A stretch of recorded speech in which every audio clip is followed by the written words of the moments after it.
আজকের ক্লাসে আমরা দেখব হাইড্রার খাদ্য পরিপাক। হাইড্রার খাদ্য দুইভাবেই পরিপাক হয়, একটা হলো বহিঃকোষীয় পরিপাক আর একটা হলো অন্তঃকোষীয় পরিপাক। বহিঃকোষীয় পরিপাক কীরকম? এটা কোষের বাইরে হবে। কোথায় হবে? হাইড্রার সিলেন্টেরনে হবে।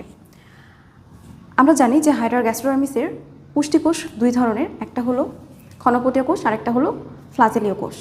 ফ্লাজেলীয় কোষের ফ্লাজেলার আন্দোলনের ফলে হাইড্রা যে খাবারগুলো গ্রহণ করে সেগুলো ক্ষুদ্র ক্ষুদ্র কণায় পরিণত হবে এবং এনজাইমের সাথে ভালোভাবে মিশ্রিত হবে।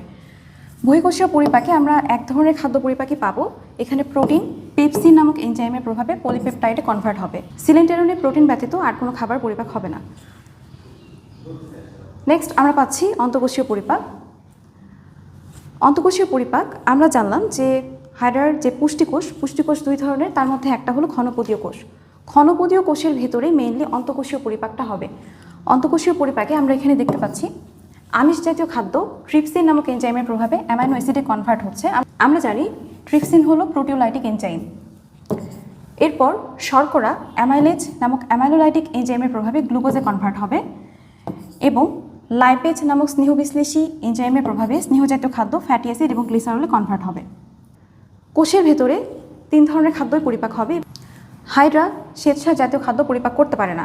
এটা এমসিকিউতে আসে যে হাইড্রা নিচের কোন খাদ্যটি পরিপাক করতে পারে না, তো এটা আমাদের মনে রাখতে হবে যে শ্বেতসার হাইড্রা পরিপাক করতে পারে না।